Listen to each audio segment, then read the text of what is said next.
PTI का धरना, क्या इलेक्शन होने जा रहे हैं 2025 के, या फिर होना बाकी हैं, या फिर इस इंतखाबात को होना क्यों ज़रूरी है?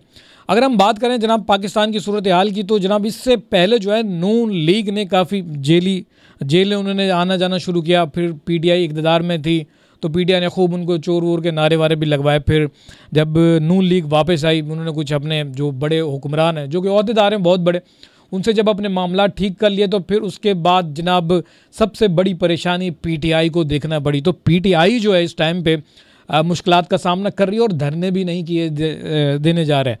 तो बहुत बड़ी जानी नुकसान है जो कि ख़बर के अंदर जो इधर उधर घूम फिर रही हैं, जो कि इंटरनेशनल मीडिया दे रहे पर कि अब ये सुनने में आ रहा है कि जनाब पाकिस्तान के अंदर इन खबरों को छुपाया जा रहा है। पर कि इस टाइम जो आप देख रहे हैं, दोनों पार्टियों ने जेल की हवाएं तो बहुत खूब खाई हैं, जो कि तकरीबन 5-6 साल के अरसे में आपने देखी होंगी। चाहे वो नून लीग हो, चाहे वो पीटीआई हो, बड़े सख्त हालात इन दोनों के खिलाफ हो चुके हैं। बाकी रही जो दूसरी सियासी पार्टियां, वो भी इस टाइम पे दूर हैं। उनका भी ये कहना है कि यार हमारे साथ भी कुछ अच्छा किया जाए, हमारे साथ अच्छा नहीं किया जा रहा। पर कि हम बात कर रहे हैं जनाब पीटीआई और नून लीग की, तो इन दोनों जमातों को आपस में बातचीत कर लेनी चाहिए, या फिर आने वाले दिनों में इंतखाबात का कुछ सोच लेना चाहिए। क्योंकि बातचीत से अब पीटीआई को समझ लेना चाहिए कि इसी से ही मसले हल होंगे, वरना रोज़मर्रा के धरनों से जितना जानी नुकसान उनके वर्कर का हो रहा है, या फिर उनकी जो 9 मई जैसे वाक़यात हैं, इसके बारे में मुज़ाकरात करने चाहिए। अब ये बात आपस में मिल बैठकर एक मेज़ के ऊपर होनी चाहिए। और इन दोनों जमातों ने एक दूसरे के ऊपर इल्ज़ाम लगाया। इससे पहले जब पीटीआई 2018 में इलेक्शन में आई थी, तो उस टाइम जो है नून लीग ने इल्ज़ाम लगाया था कि उनका मैंडेट चोरी कर दिया गया था, यानी कि वोट जो उनको ज़्यादा पड़े थे और पीटीआई को जितवा दिया। यानी कि जो ताकतवर तबका है, मसलन जिनका नाम लेते ही बंदा बंद हो जाता है, तो इस तरह से उन लोगों ने किया। अब बहुत सारे लोग समझ चुके हैं, इस तरह की हवा दी गई और पाकिस्तान के अंदर 95% जो है लोग समझते हैं कि क्या हो रहा है और कौन सी ताकत है।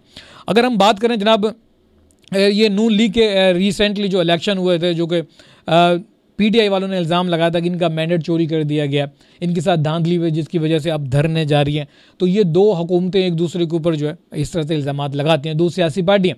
अब बाकी पार्टियाँ, जो कि फजलुर रहमान ने भी अगर धरना दे दिया, जिस तरह के पाकिस्तान के अंदर हालात चल रहे हैं, मसलन कि महंगाई हद से ज़्यादा, बिजली बहुत ज़्यादा महंगी हो रही है, खुराक बहुत ज़्यादा महंगी हो चुकी है, यहाँ पे कानून कोई ठीक से काम नहीं कर रहा।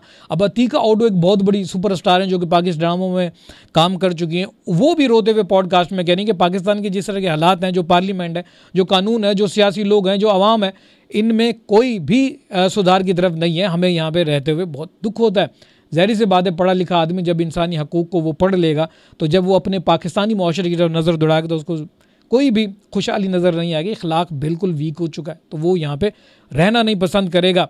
अगर हम बात करें महंगाई की, तो इंडिया हमारा पड़ोसी मुल्क, वहाँ पे 30 रुपये किलो आटा है, गरीब आदमी को बिजली सस्ती मिल रही है, और उसके बाद जो किसान हैं उनको खाद बहुत सस्ती मिल रही है। हमारे यहाँ हद से ज़्यादा रेट हैं, 15 रुपये यूनिट अमीर आदमी को मिलते हैं, गरीब आदमी को फ्री में मिलती है।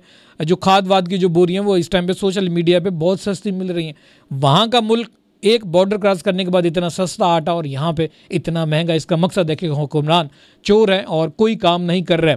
तो दूसरी तरफ फजलुर रहमान साहब भी इस हवाले से कुछ अपने जो है वो भी एहतजाज कर सकते हैं। फिर जो बाकी जो सियासी पार्टियाँ, एमक्यूएम, पीपल्स पार्टी, मुख्तलिफ़ किस्म के, ये भी कह सकते हैं कि हमारा भी मैंडेट चोरी किया गया है। मुख्तलिफ़ किस्म के लोगों को ला के खड़ा कर दिया जाता है। पर कि अवाम इस टाइम, जो अवाम का जज्बा है वो पीटीआई के साथ है, इस टाइम पीटीआई के साथ खड़े हुए हैं। क्योंकि हमारी जो सियासी पार्टियाँ, या फिर जो भी हमारे गुजरते हुए दिन हैं, जो साल हैं, उसमें हमें अवाम को ये बताया जाता है कि ये जो हुकूमत जा रही है, ये हुकूमत आपके ऊपर जुल्म ढाकर जा रही है। फिर जब दूसरी हुकूमत आती है तो वो उससे ज़्यादा जुल्म ढाती है। हम पिछली हुकूमत को रोते हैं कि नहीं यार, ये हुकूमत हमारे लिए अच्छा करती थी, इसके होते हुए तो हमारे लिए आसानी थी। तो जैसे जैसे हुकूमतें चेंज होगी, हद से ज़्यादा महंगाई बढ़ती जा रही है आवाम के जहन में। अब इस बात को बिठा लेना चाहिए। मसलन अब आप पीटीआई को रो रहे हैं, अगर पीटीआई वापस आती है तो हद से ज़्यादा महंगाई होगी। आप जिसको पसंद करते हैं वही आपके लिए बहुत बड़ी बला बन जाती है। तो इन लोगों को, जितने भी लोग इस टाइम पे सियासी इक़्तिदार में हैं या इक़्तिदार से बाहर हैं, इनको एक मेज़ के ऊपर बैठकर बातचीत से मसला हल कर लेना चाहिए। क्योंकि सबसे पीछे लॉस गरीब आवाम का हो रहा है। हाथ से कहानी निकलती जा रही है। आपके पास कारखाने बंद हो चुके हैं, आपके पास जो जितने भी कारोबारी लोग हैं वो यहाँ से जा चुके हैं, आपके पास कोई पॉलिसी नहीं है। अनाज उगाने वालों को आप तंग कर देते हैं, अगर हद से ज़्यादा उगा लेते हैं तो सस्ते दामों पे ख़रीदते हैं। अब गन्ने की काश्त आने वाली है, कितना आप गन्ना सस्ता करके ख़रीदेंगे और कितनी महंगी चीनी करके बेचेंगे। आपके पास कोई पॉलिसी नहीं है कहने का मकसद साफ सा है कि पाकिस्तान के बारे में कोई भी नहीं सोच रहा सिवाय चंद टकों के, चंद पैसों के। आप अपनी जेब में भरते हैं, बैंकों में भरते हैं, बाहर जाके एक बहुत क्या कहते हैं वो, जिसे अयाशी वाली ज़िंदगी गुजारने का सोच रहे हैं। इस मुल्क को चलाने वाले तकरीबन 10-12 लोग हैं, 25 लोग हैं, वही अपने बारे में सोच रहे हैं और आवाम के बारे में नहीं सोच रहे। अगर कोई आवाज़ उठाता है तो उसको मार देते हैं। बदकिस्मती से इस मुल्क के अंदर, कहने को तो ये मुसलमान मुल्क है, पर नमाज पढ़ते हुए आदमी को एक कंटेनर से गिरा दिया जाता है। याद रखें, यहाँ पे आपने ताकतें ख़रीद ली, आपने अदालतें ख़रीद ली, बंदूक का इस्तेमाल कर लिया, आपने यहाँ तो बहुत कुछ कर लिया, पर एक वो ऐसी ताकत है जिसने आपके जिस्म के अंदर रूह फूंक रखी है, वो भी एक दिन आपको अपने पास बुलाएगी। वहाँ पे भी अदालत लगी, वहाँ पे आप क्या करेंगे? हो सकता है कि जो जहन्नम का जो अल्फाज सुनते हैं, जहन्नम में बहुत सारे लोग भर दिए जाएंगे, उनमें आपका शुमार हो। ज़रा सोचिएगा ज़रूर।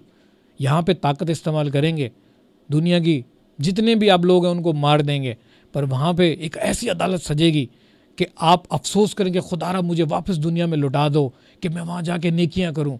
10-12 लोगों, गौर से सुन लो मेरी तरफ से, अल्लाह हाफ़िज़। और गरीब का ख्याल करो, क्योंकि गरीब की बद्दुआ अर्श हिला देती है।